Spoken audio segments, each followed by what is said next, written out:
Hello, Christian. Welcome to the Diagnostics podcast. How are you doing today? I'm good, and you? I'm good too. It's nice to meet you. I see you're in the lab. Yes. Always nice. So tell us a little bit about you. All right. My name is Ituka Christian from Benue State, North Central Nigeria. I'm a medical lab Mhm. scientist by profession, All currently right. working with the APM-PCR Mega Lab here in FMC Makurdi as a molecular specialist. And our focus is on HIV patients who are on ARV. We tend Okay. to check their viral load and tend to do qualitative diagnostic for children who are born to positive mothers. So, and And any other technical know-how, that's what I yeah. do basically here. So how did you get into that?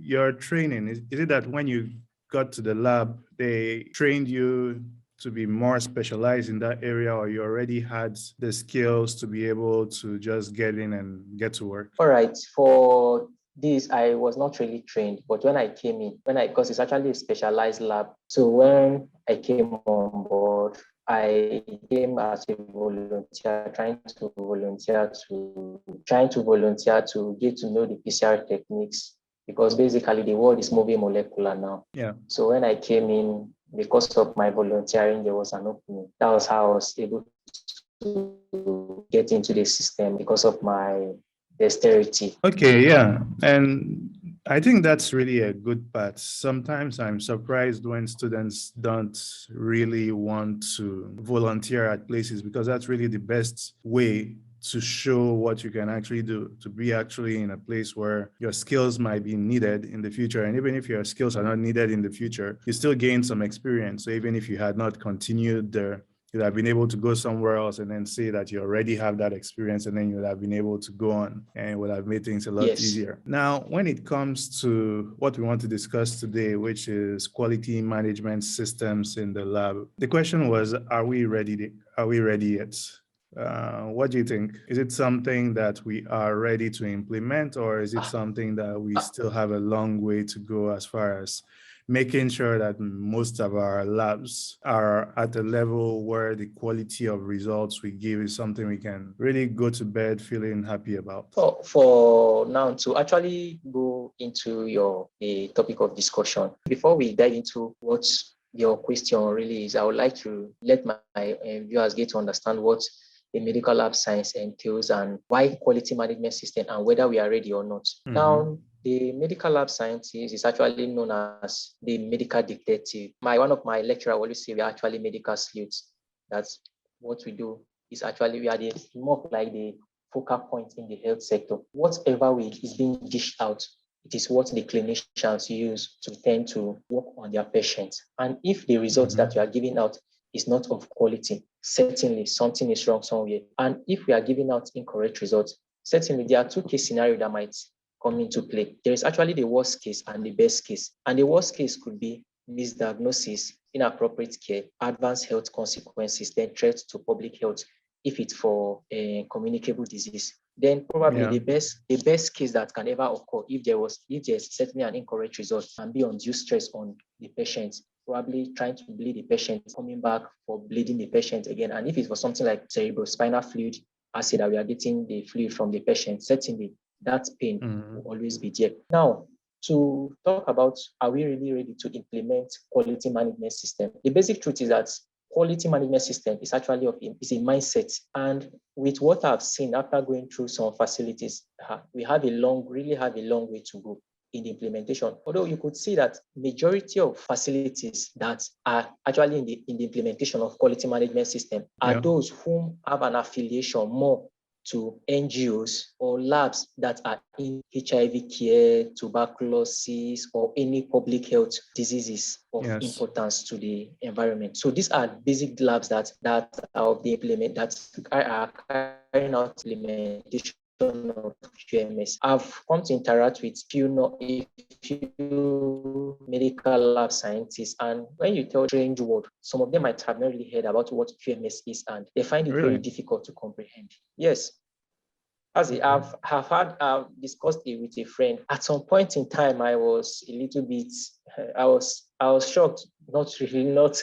I was shocked, but then it's still something that I still have to now educate him the more what QMS is. Now, when you talk of the lab, quality management system, as I rightly said, everything about quality management system just has to do with documentation. And as I said earlier on, it's about the mindset. If our mindset is actually right with doing the right thing, whatsoever we want to do, because at the end of the day, the patient is our endpoint, not the personnel, even though the personnel matters. But at the end of the day, the patient is the endpoint. Now, when you talk of quality management system, first of all, you have these are words that are embedded: quality management and system. They're actually three different words that are embedded into to form one.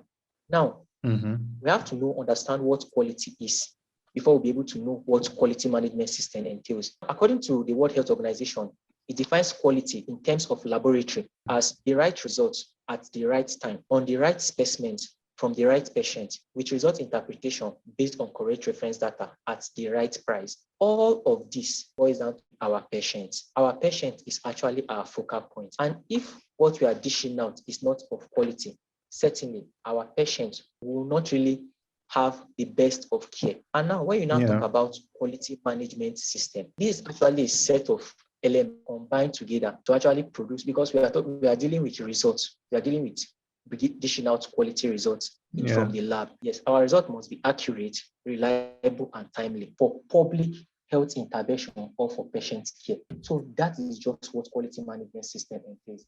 And when I talk about a set of key quality elements, we're talking about basically in those days we know about, yes, for those of us who are into QMS implementation, we know about the 12 quality essentials. And these 12 quality essentials are what they are actually interwoven. The 12 quality essentials are the organization, personnel, equipment, purchasing and inventory, process control, information management, document and record, occurrence management, assessment, process involvement, customer service, facility, and safety. One thing, when we take that list, for example, it's a lot of things that are really important in a laboratory to make sure that the laboratory is functioning the way it's supposed to be. But when you go to labs, you don't always find people really focusing on these things to try and make sure they improve them over time. What are some of the problems they may be facing that cause them to not necessarily get into those that you've seen in the past? As I said,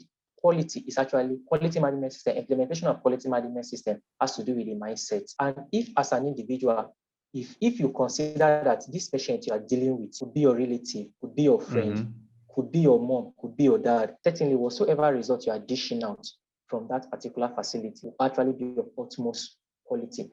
But most of the problems I've discovered and I've seen over time is, first of all, the personnel. One, there is actually lack of awareness in the side of personnel that this sample I'm having in my hand represents the patient.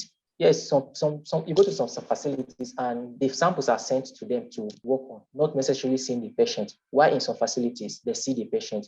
But if the mindset, as I said earlier on, if they had a clear mindset towards what they want to give out to that patient is of high quality, then certainly whatsoever they are doing, they will do it to the best of their ability. And secondly, you discover that there is no assistance coming in from the management. Some facilities lack equipment to actually carry out little consumables such as hand glove. It's actually very difficult in some facilities where the personnel who are working on this patient sample hold the samples with their bare hands. And you tend to wonder, even as an illiterate, you are touching me with when you've touched somebody else. So lack of commitment from the management side goes a long way to destabilize the implementation of QMS. And that's very true. So, for example, talking about the gloves, some labs where you have a certain number, and then if you go through that, then you don't get any more gloves, or they'll tell you there's no money to buy gloves when people are coming in and paying for the exams. So the money for the gloves is actually part of that payment that the patient is making. But sometimes, I don't know, sometimes it also happens when you have people in charge that are not necessarily people that have worked in the laboratory in the past, or maybe in some cases they've worked in the laboratory in the past, but they are used to, let's say, some more older methods. And so when they get into management, since they are used to doing things a certain way, they see it as sometimes a waste of money, when in actuality it helps protect not only the person that's doing the job, It actually helps protect the sample so that you can actually get better results. But somehow Yes. they find it hard to understand that concept in some cases. Yes. So as I was talking about, some facilities equally lack that, and trained personnel understand that whatsoever thing that leaves this lab should be of high quality. But because everybody just wants to make it in a faster means, the professionals are not being equipped and are not being employed. Just go to a roadside and anybody that we can just pick anybody and bring into the lab. We tutor the person, mix this blood, mix with it. At the end of the day, it tends to baffle me how such, because I do tell myself that I will find it very difficult to carry my patient to a particular, to some certain lab, because of the truth. I will certainly doubt results that comes out from such facilities. With the way a personnel handles me, I will really know if the result I'm going to get at the end of the day of high quality, because the personnel, they say it, first impression do matters. And if the impression the personnel has given me is an impression that he or she is unqualified, certainly I will doubt that result that is coming out from such facility. Then secondly, is lack of awareness. Most of the scientists of late don't really understand what QMS is all about. And this has to do with coming in from school. I believe if the schools should tend to implement okay, this thing, you are going out after graduation, you are going out into the wider world, you are going to meet, you are going to serve humanity. Whatever results you are dishing out should be of high quality. And if that is being inculcated into the students before leaving school, certainly they will have that mindset that wherever they are, wherever they find themselves, even with whatsoever quack practice that is being going on in such environment, they should try as much as possible to be of utmost integrity with dealing with the patient, because life of the patient is in their hands. And as I will always say, if as an individual, if you cannot do, if the some test you are running for that particular patient, you cannot run it for yourself, then something is wrong. Because even if you are sick and the method you use in running that particular patient sample, you cannot run it for yourself, then your integrity is of serious questioning. When you tell some persons QMS implementation, all their mindset is just going towards accreditation. The truth is that QMS implementation does not really lies on only accreditation. It lies about giving out the best quality results you can ever find. You can be implementing QMS in your lab, but not really going towards accreditation. All what we just want is patient care, giving out the best results that is highly accurate, reliable, and timely. That is just what QMS is So all I about. think when So it if comes to all this particular message, though, is also that whenever you hear people talking about QMS, in many cases, they always talk about it in relationship to accreditation. So maybe one thing that should be done is also with messaging that those two should be decoupled a little bit, so that whenever you're talking about QMS, we discuss it as something that should be done by any laboratory, no matter what that laboratory is, whether they want to go for further accreditation or not, because the quality of the results that are given is really what the laboratory is going to be rated on by the patients, by the doctors, by everyone that comes in contact with that laboratory. I think if we are able to explain it in that particular manner rather than talking about accreditation,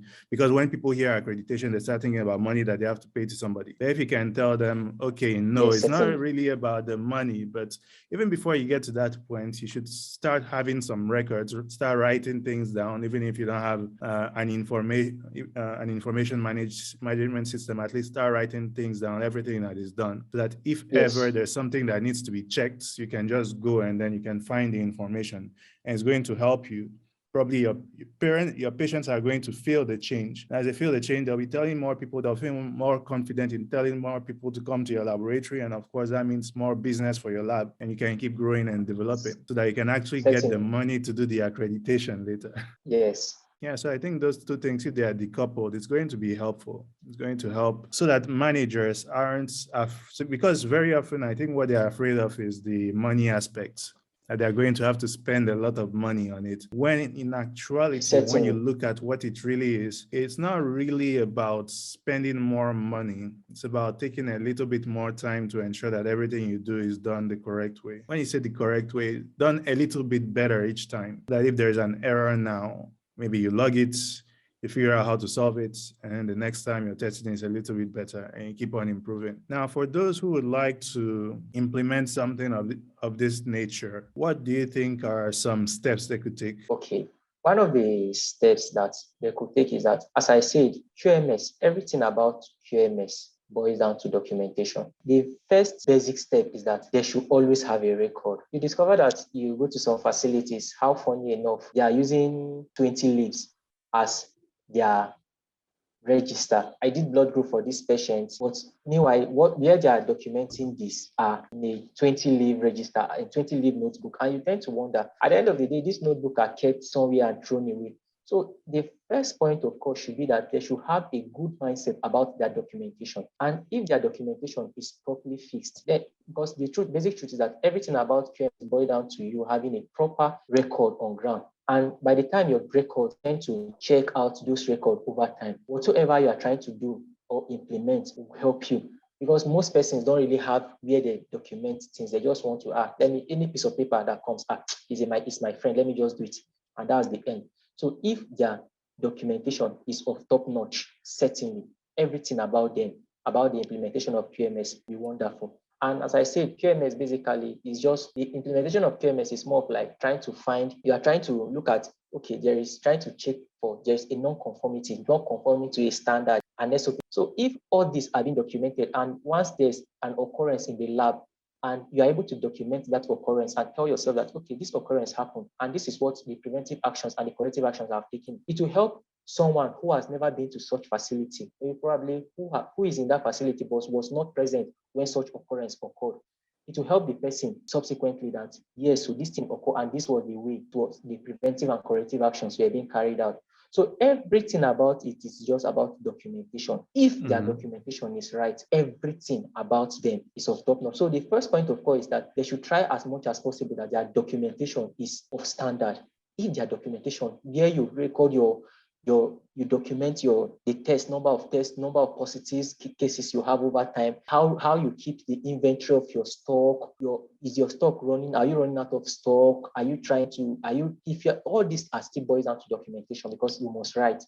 Me personally, I appreciate is that sometimes I hate writing, but then notwithstanding, because of QMS implementation, you just have no option but to write and write and write. At some point in time, my boss can call you and ask you, do you have this data? And you have no option because of the way he's training us. We are always at a standby and trying to tell ourselves we just have to have this data of hearts, so that at least anytime he beckons on us, there must be something to present. But because if you don't document, certainly everything works with data these days. Even the national budget, before they carry out budget, they work with data. So if their documentation is top notch, everything about them is good. Yeah, I think that's one thing also, that many people don't actually like to write. And so when they are doing the testing, they don't necessarily want to switch.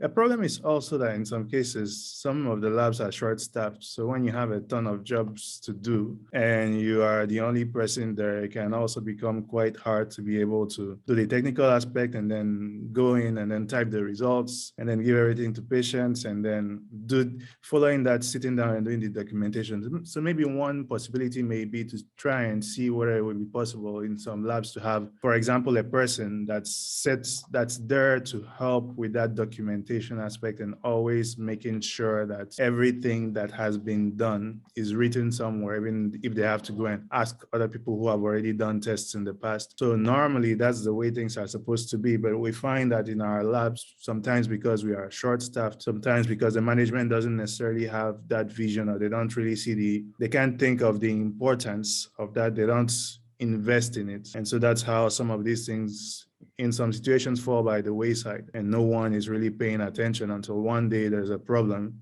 and then you go and start looking for the results, and then you can't find the results for that particular test anywhere. So of course the patient is going to be there, the patient is unhappy, and the patient is going to start shouting, but if you can't find the result. And that's another problem, because you may find a lab, if people don't have any scruples, they'll just go and create a result and write something somewhere and give it to the patient. And that's another problem when things are not documented, because you can't go back and say, no, this is what you had sent before, this is what was supposed to be there, and then you wrote something else. If it wasn't written and anything was in the person's head, a person can just tell you, let's say they don't remember, they can just say anything and there's no way that you're going to know. And that's bad for the patients in the long term. But as a patient, though, let's say someone that's watching this, let's say they're a patient, is there anything they could do to try and make sure that labs enforce that? Like, what like, let's say I'm a patient, I'm going to a lab. What could I do to have an idea of whether they have a system that could actually help protect me or help protect my results? I didn't get your question. Sorry. So let's say I'm a patient, right? Let's say Yes. I go to a laboratory. What are some things I could look out for that will give me an idea that, okay, this lab is one of the more serious ones? Okay.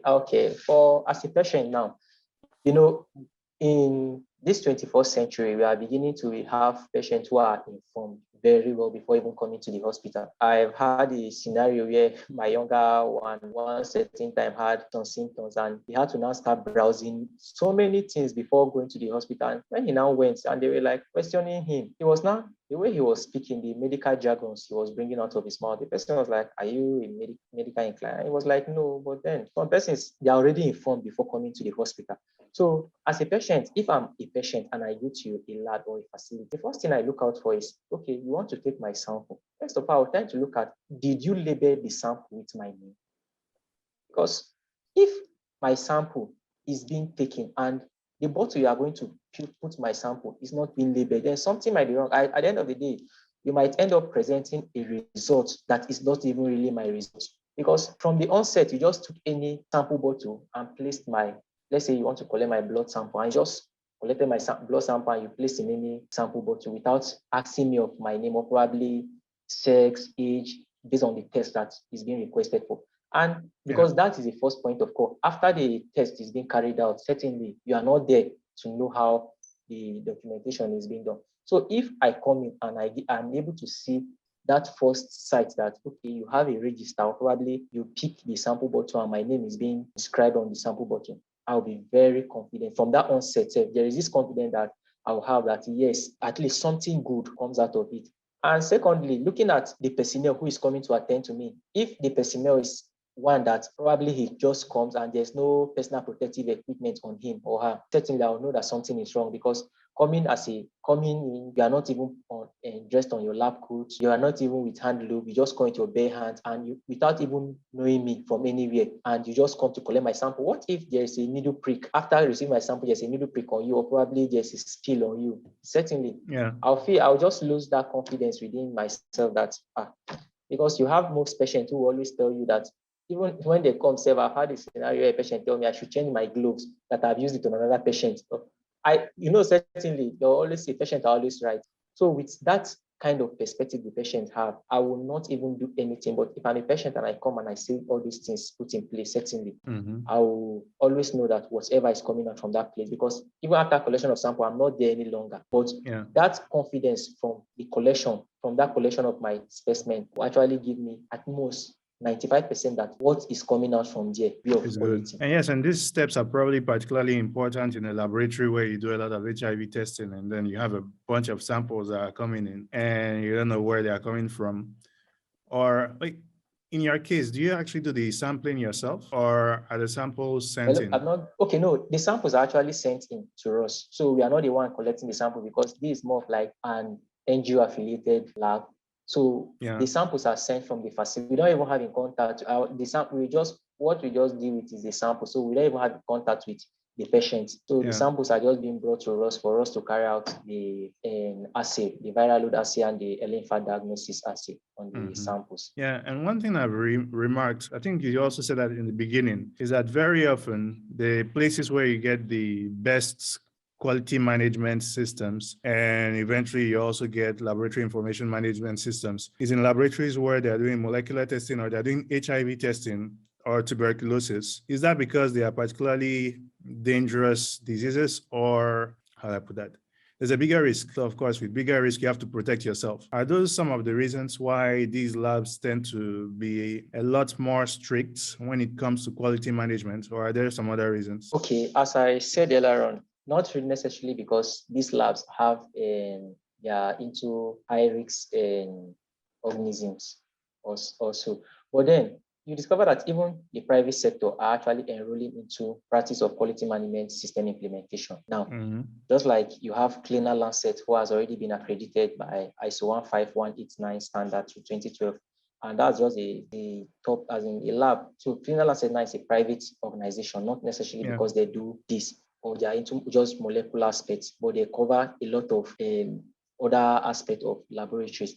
But now, when you talk, as I earlier said, that the quality management system has to do with, most of the time, some persons just feel that everything has to do with accreditation. It's not necessarily all about accreditation, but because these data that are generated from such labs are of public health importance, because they are being funded by, and most of this, as I said earlier on, that most of these labs that are into the implementation of serious implementation of quality management system are actually more NGO based and are being funded.